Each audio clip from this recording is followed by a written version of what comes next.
To get started, try evaluating the following expression, 3 times 4 squared, or click down here to review squaring numbers or how to evaluate expressions with parentheses. Right, first you multiply 3 and 4 to get 12, and squaring 12 gives you 144. So this expression equals 144. Let's see if we can figure this out another way.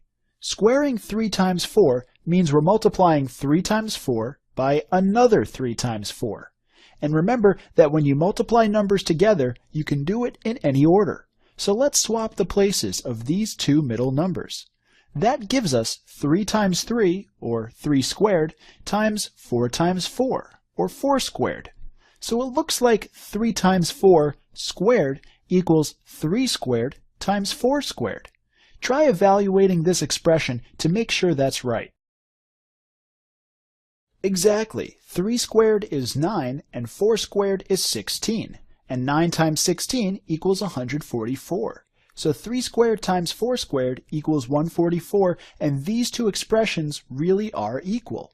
So we've stumbled across a rule that always works. You can distribute exponents, like this 2, onto numbers that are being multiplied. So we can distribute this 2 onto the 3 and the 4, giving us 3 squared times 4 squared. Try applying this rule to another example. Which of the expressions down here is equal to 5 times 7 raised to the 8th power? Right, distributing the 8 onto the 5 and the 7 tells you that this equals 5 to the 8th times 7 to the 8th. Suppose now that you start with 6 to the 4th and you're multiplying that by 5 to the 4th. This actually equals another number raised to the 4th power. Try using this rule to figure out what this missing number must be. Excellent! So this missing number must be 6 times 5. And 6 times 5 equals 30. So 6 to the 4th times 5 to the 4th equals 30 to the 4th. So you can distribute exponents when you're multiplying numbers. What about division? So let's say you have 2 divided by 3, also known as the fraction 2/3, and you're raising it to the 4th power. So that's 2/3 times 2/3 times 2/3 times 2/3. If you multiply these fractions together, what fraction do you get? Enter the numerator and denominator of the product over here, or click down here to review multiplying fractions. Precisely, this equals 16 over 81. To get 16, you raised 2 to the 4th power, and to get 81, you raised 3 to the 4th power. So it looks like distribution worked for this example. Whenever you divide numbers and then raise that to a power, you can distribute the power and then divide. In other words, distributing exponents works for both multiplication and division. So try another example. 10 to the 7th divided by 2 to the 7th equals another number raised to the 7th power. What's the missing number? Nicely done. So this equals 10 divided by 2, then raised to the 7th. And 10 divided by 2 equals 5. So 10 to the 7th divided by 2 to the 7th equals 5 to the 7th. So great, you can distribute exponents when multiplying or dividing. But what about addition and subtraction? Well, let's find out. Say you have 3 plus 4 squared.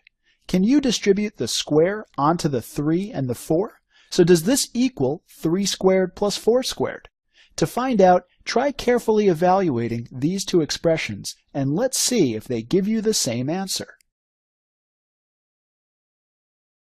Right, 3 plus 4 is 7, and squaring 7 gives you 49. Meanwhile, down here, adding 3 squared, or 9, to 4 squared, or 16, gives you 25. So these two expressions are not equal. What does that mean? That means whenever you're adding numbers together and then raising to a power, you cannot distribute the power. It will give you the wrong answer. And the same goes for subtraction. So to summarize, you can always distribute exponents onto numbers being multiplied or divided, but never onto numbers being added or subtracted. Let's see what happens when you raise numbers to the 0th power. First, let's start with 3 to the 7th, and let's divide that by 3 to the 5th.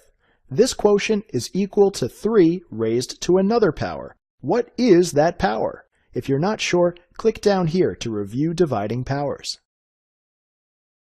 Exactly, 3 to the 7th divided by 3 to the 5th equals 3 to the 2nd, because 7 minus 5 is 2. In general, when you divide powers with the same base, which was 3 in this example, you can subtract their exponents. So what happens if we replace the 5 over here with another 7? So if you divide 3 to the 7th by 3 to the 7th, then you get 3 raised to what power, according to this rule? Precisely, 7 minus 7 equals 0, so this fraction equals 3 to the 0th power. And you might have noticed that we're dividing 3 to the 7th by itself. Whenever you divide something by itself, you always get the same number. So what's 3 to the 7th divided by 3 to the 7th? Right, 3 to the 7th divided by itself equals 1. Let's just move the 1 over here. And so 3 to the 0th power equals 1. This could have worked with any number and any exponent. For example, what's 5 to the 4th divided by 5 to the 4th? Well, subtracting the exponents, this equals 5 to the 0th. But you're also dividing 5 to the 4th by itself, so it equals 1.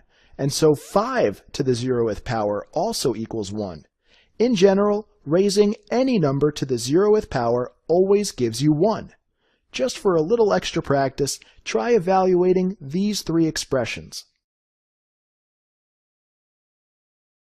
Exactly, each of these equals 1. And the same goes for negative numbers as well. If you take negative 12 and then raise it to the 0th power, what do you think you get? And while you're at it, try evaluating 12 to the 0th power with a minus sign in front. So this expression up here says you're raising negative 12 to the 0th, while this one says you have 12 to the 0th, and then you're making it negative. Excellent! Any number, positive or negative, raised to the 0th power equals 1. And down here, 12 to the 0th is 1, and then you're making it negative, so you get negative 1. So here's a riddle for you. What's 0 to the 0th power? 0 times any number is 0, but any number raised to the 0th power is 1. So which is it? Well, if you try typing it into a calculator, 0 raised to the 0th power, and what does that equal? This calculator says it's 1. Don't think too hard about this. There's actually been a debate among mathematicians over what this actually equals, and these days most will tell you that 0 to the 0th power is defined as 1. End of story. So let's finish this lesson with one final question. Suppose I tell you that 7 raised to some power is equal to 1. What's the missing exponent here? Let's see what happens when you raise numbers to negative powers. Let's start with 3 to the 6th, and let's divide that by 3 to the 4th. This quotient is equal to 3 raised to another power. What is that power? If you're not sure, click down here to review dividing powers. Exactly, 3 to the 6th divided by 3 to the 4th equals 3 to the 2nd, because 6 minus 4 is 2. In general, when you divide powers with the same base, which was 3 in this example, you can subtract their exponents. So what happens if we flip this fraction over? So now we have 3 to the 4th divided by 3 to the 6th divided by 3 to the 4th equals 3 to the 2nd, because 6 minus 4 is 2. In general, when you divide powers with the same base, which was 3 in this example, you can subtract their exponents. So what happens if we flip this fraction over? So now we have 3 to the 4th divided by 3 to the 6th. This equals 3 raised to what power, according to this rule?